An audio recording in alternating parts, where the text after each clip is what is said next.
Hello friends, welcome back to my channel. এখানে অদিতিস কিচেনে সবাইকে স্বাগতম জানাচ্ছি আজকের এই রেসিপিটি দেখার জন্যে।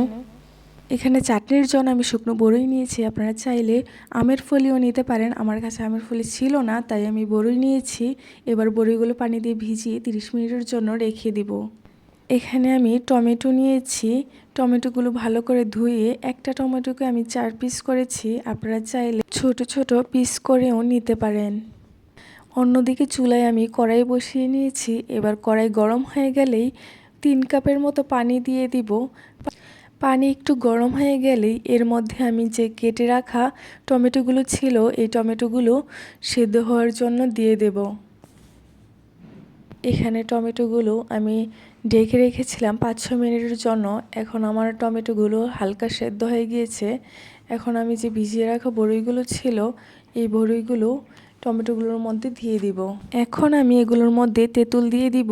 তেঁতুলগুলো আমি একটু পানি দিয়ে মিশিয়ে দিয়েছি।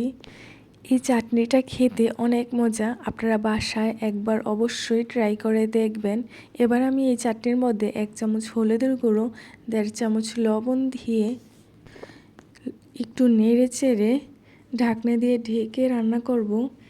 এই চাটনিটার জন্য এগুলো ভালো করে সিদ্ধ হওয়া দরকার, তাই সিদ্ধ না হওয়া পর্যন্ত আমি ঢেকেই রান্না করব।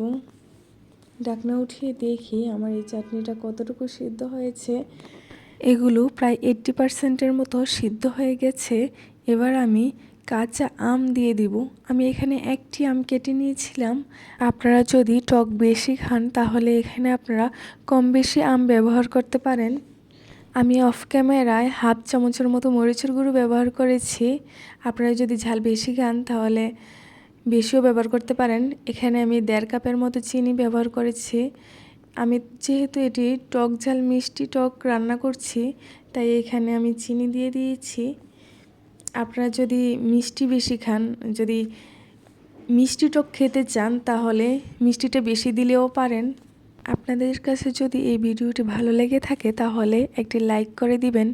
আর এই চ্যানেলে যদি আপনারা নতুন হয়ে থাকেন তাহলে এই চ্যানেলটিতে প্লিজ একটি সাবস্ক্রাইব করে দিবেন। আমার এগুলো ভালো করে সেদ্ধ হয়ে গিয়েছে। এবার আমি এগুলো উঠিয়ে একটু ম্যাশ করে নিব, যাতে এই চাটনিটা টক ঝাল মিষ্টি হয়। এবার এগুলো এই পানির সাথে মিশিয়ে নিব। এই চাটনিটা কতটা মজা লাগবে এটা আপনারা বাসায় ট্রাই করে না দেখলে বুঝবেন না। এবার আমি এটা নেড়ে চেড়ে ভালো করে মিশিয়ে এর মধ্যে আমি 1 চামচের মতো কর্নফ্লাওয়ার ব্যবহার করব। কর্নফ্লাওয়ারটা দিয়ে দিচ্ছি। এখন এটা একটু নেড়ে চেড়ে হালকা একটু ঘন হয়ে এলেই বুঝতে হবে যে চাটনিটা তৈরি হয়ে গেছে। এবার আমি এটা নামিয়ে নেব। অপরদিকে আমি চুলা গরম হতে দিয়েছি। চাটনিতে একটা ফোড়ন দিব। এখন আমি কড়াইয়ের মধ্যে তেল দিয়ে দিব।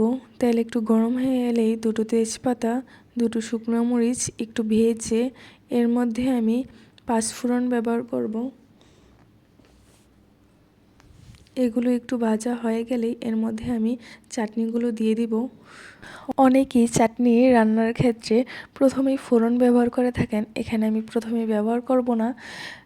এই চাটনিটা রান্নার ক্ষেত্রে শেষে যেই ফোড়নটা ব্যবহার করেছি আমি, এটাই চাটনির স্বাদ কয়েক গুণ বাড়িয়ে দিবে। আমার চাটনি হয়ে গিয়েছে। এবার আমি এটা নামিয়ে নেব।